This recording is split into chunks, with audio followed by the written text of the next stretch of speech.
Assalamualaikum warahmatullahi wabarakatuh. Nama saya Muhammad Safwan bin Muhammad Bakri, mewakili Grup 5. Pada hari ini, grup kami akan membentangkan tajuk tentang masa depan maklumat jujukan digital untuk sumber genetik tumbuhan, makanan dan juga pertanian. Berikut merupakan ahli kumpulan Grup 5: Muhammad Safwan bin Muhammad Bakri, Muhammad Al-Hakim Nasrullah bin Roslan, Nur Frizana Azwa binti Muhammad Abidin, Nurul Zafirah binti Syamsuddin, Nurul Izzah Nabilah binti Cik Aslan, dan yang terakhir adalah Siti Aisyah binti Sa'arudin. Isu kehilangan kepelbagaian tanaman baka tempatan. Isu ini adalah disebabkan oleh penanam kurang menggunakan tanaman baka tempatan di ladang penanamannya, menyebabkan penggunaannya semakin terhad di kebanyakan kawasan penanaman di dunia. Ini menyebabkan jumlah penanaman ladang dan pemeliharaan baka tempatan menjadi terhad, sekaligus menyebabkan kehilangan genetik baka tempatan yang berharga. Selain itu, isu ini juga disebabkan oleh kultivar moden secara meluas yang digunakan bagi menggantikan tanaman baka tempatan. Pergantian ini menyebabkan kehilangan sumber genetik tanaman baka tempatan kerana lebih ramai petani yang menanam kultivar moden berbanding dengan tanaman tradisi baka tempatan. Isu kehilangan tanaman baka tempatan ini akan bawa kepada kepupusan kumpulan jin spesies tanaman dari kebanyakan jenama tumbuhan yang telah berkembang selama beribu tahun.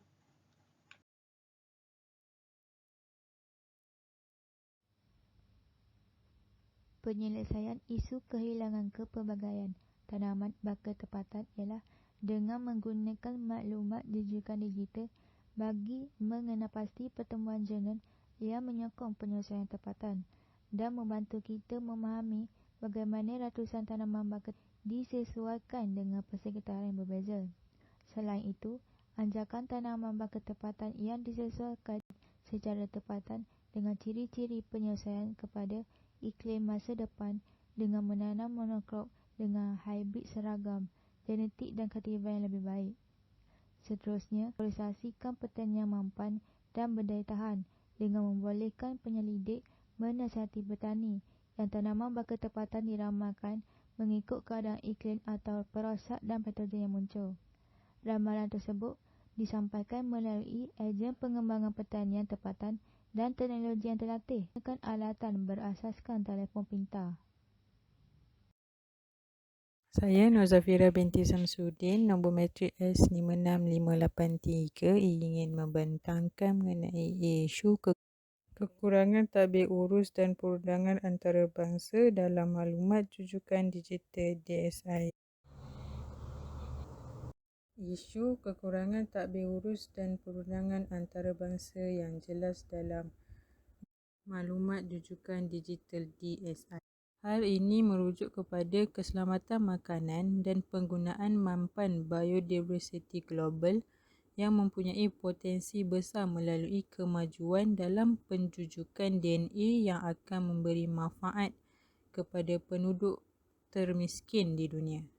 Maklumat jujukan digital DSI memainkan peranan penting dalam memakinkan aplikasi penyelidikan yang boleh menyumbang kepada sasaran pemeliharaan masyarakat dan biodiversiti antarabangsa. Walau bagaimanapun, perkongsian faedah yang berkaitan dengan DSI sukar dikenalpasti dan dihalang oleh kekurangan tadbir urus dan perundangan antarabangsa yang jelas. Hal ini kerana telah menyebabkan keengganan untuk menyediakan DSI secara terbuka ataupun bebas. Secara kritis, tiada definisi yang tepat wujud di bawah konvensional kepelbagaian biologi CBD, Protokol Nagoya NP atau Perjanjian Antarabangsa untuk Sumber Genetik Tumbuhan untuk Makanan dan Pertanian ITPGRFA. Perbezaan utama antara DSI dan sumber biologi yang akses dan penggunaannya sangat dikawal di bawah rangka kerja dan maklumat bukan fizikal. Maklumat boleh direplikasi dan diguna tanpa pergerakan atau akses spesimen fizikal. Oleh itu, Mengawal selia penggunaan DSI adalah amat mencabar dan masih menjadi kontroversi. Di sini saya nyatakan isu dalam tadbir urus DSI iaitu maklumat rujukan digital.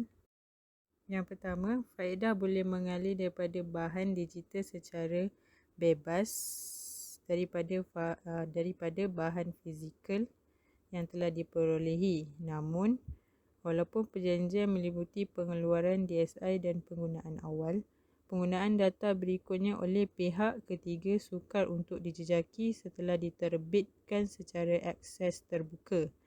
Yang kedua, set data DSI tunggal yang dipilih untuk digunakan oleh penyelidik mungkin berdasarkan beberapa objek fizikal yang dikumpul secara bebas daripada negara pembekal yang berbeza.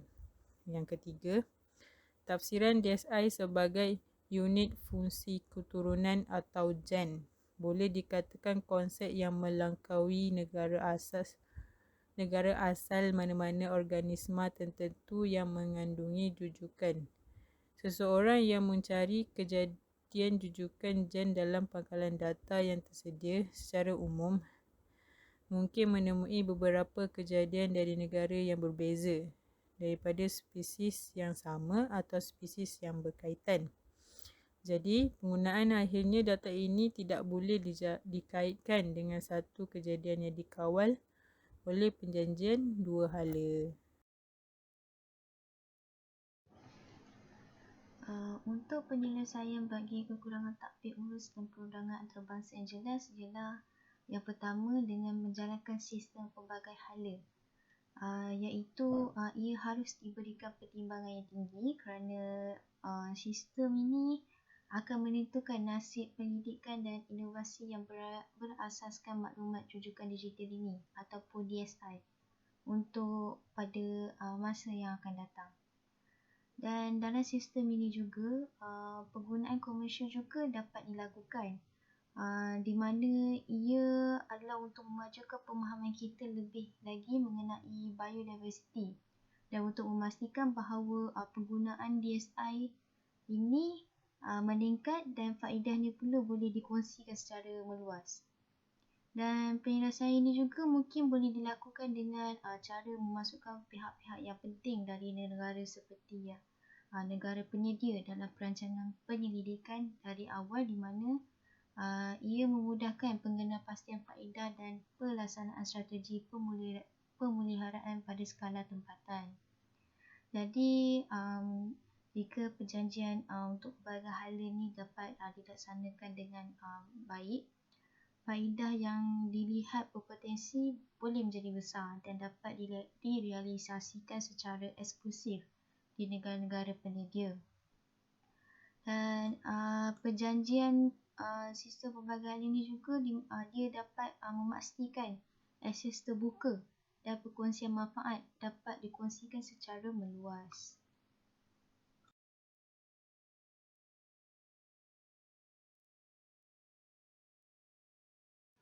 Okey, bagi penyelesaian seterusnya adalah pendekatan kepada akses terbuka baharu. Ini adalah merupakan tanggungjawab bersama pengguna maklumat rujukan digital untuk melindungi biodiversiti global dan juga berkongsi faedah penggunaannya secara saksama tanpa perlu menghalang potensi sains tu untuk melindungi biodiversiti dan menggalakkan pembangunan sosio-ekonomi yang mampan. Dan bagi pihak-pihak yang berkepentingan juga perlu membangunkan cara-cara berfungsi untuk memastikan manfaat diagihkan secara saksama dan juga tanpa mengekang pengagihan data. Okey, seterusnya adalah keperluan sokongan dan penyelarasan politik global. Di mana di sini mereka perlu melihat kehadapan seperti melihat kepada sesuatu potensi dan perkembangan sesuatu kaedah yang dilihat berpotensi yang boleh untuk dikehadapankan. Dan seterusnya adalah dengan memastikan wang yang mengalir itu dikembalikan sebagai satu faedah yang mana ia boleh dikongsi bersama-sama secara saksama. Dan selain itu adalah sokongan dan penyelesaian politik global ini juga dapat untuk mengelakkan sebaran kekeliruan seperti contohnya isu paten.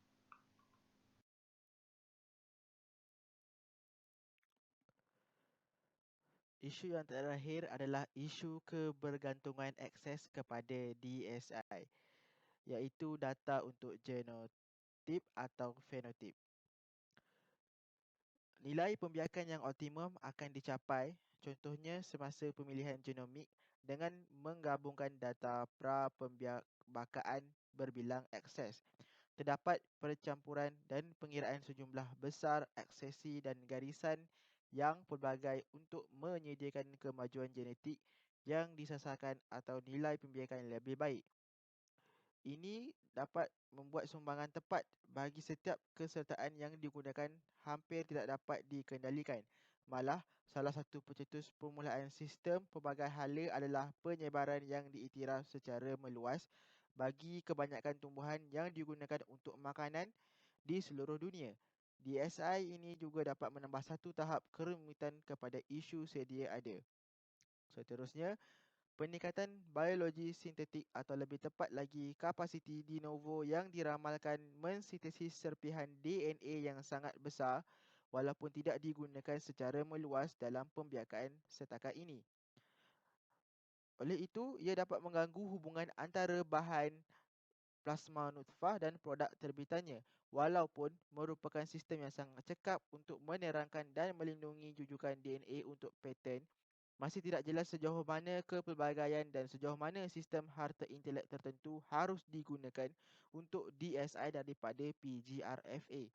Sebagai contoh, betapa mudahnya jin rintangan yang dioptimumkan, kodon yang berasal daripada cendawan kriptogamik yang diubah menjadi pelbagai jenis gandum moden boleh dikesan kembali kepada organisma yang mula-mula dikenal pasti. Yang terakhir adalah peningkatan jumlah program penyelidikan sedang memperlombongan kepelbagaian genetik yang telah dikumpulkan dan sedia ada daripada bank jin. Percubaan yang berjaya dibenarkan untuk mengenal pasti asas genetik ciri-ciri yang bertanggungjawab untuk wangian dalam beras, genetik asas yang bertanggungjawab untuk rintangan kemarau biji mutiara. Kesemua teknik genomik ini membenarkan penerangan yang lebih baik, iaitu cap jari berresolusi tinggi bagi kepelbagaian genetik keseluruhan yang wujud dalam setiap plasma nutfah yang seterusnya dapat meningkatkan pengecaman ciri-ciri yang berkaitan dan membolehkan ramalan dan kecekapan pembiakan yang lebih baik.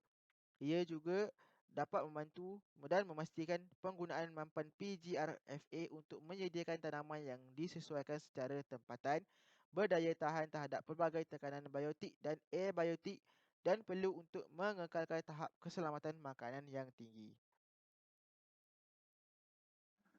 Assalamualaikum warahmatullahi wabarakatuh. Pada Puan Ramisah, saya Muhammad Al-Hakim Nasrullah bin Roslan, nombor matrik S56690, akan membentangkan tentang penyelesaian isu kebergantungan terhadap pembiakan tumbuhan melalui DSI. Okey, DSI ini adalah Digital Sequence Information, iaitu dengan kata lain, maklumat jujukan digital. Okey, terdapat beberapa model yang berkesan untuk memastikan tahap kebergantungan menggunakan maklumat DSI ini. Okey, ini adalah pilihan-pilihan model untuk memasukkan DSI ke GFRA ke dalam kawal selia sumber genetik yang sedia ada dan juga antara kelebihan-kelebihan DSI. Okey, yang pertama adalah modelnya yang pertama adalah exclusion. Yang kedua, extension of SMTA to DSI, substitutional model, bounded openness, knowledge common, dan last sekali common heritage of human kit. Okey, seterusnya adalah kelebihan model DSI, iaitu pelaksanaan yang mudah, kebolehkesanan yang lebih baik pada DSI dan untuk berterusan daripada GFRA tertentu. Ia juga mudah relatif dalam PGRFA. Ia juga menjadikan insentif untuk melanjutkan sistem pelbagai hala. Kelebihan DSI ini juga memudahkan akses kepada CRIFA. Ia juga membenarkan penilaian global dengan mudah dan juga memudahkan sistem. Dan last sekali, kelebihannya adalah akses terbuka secara semula jadi. Okey, ini adalah short form untuk DSI, Digital Secure Information. Dengan kata lain dia, maklumat jujukan digital. GFRA adalah Genetic Food Resources Agriculture, genetik tumbuhan untuk makanan dan pertanian. PGRFA adalah Plant Genetic Resources Food and Agriculture, iaitu sumber genetik tumbuhan dan juga makanan serta pertanian. Seterusnya adalah SMTA, iaitu Perjanjian Pemindahan Bahan Standard, dan juga CRIFA, iaitu Common Resources Institute of Food Agriculture, iaitu Suruhanjaya Sumber Genetik untuk Makanan dan juga Pertanian. Okey, itu sahaja daripada saya. Sekian, terima kasih.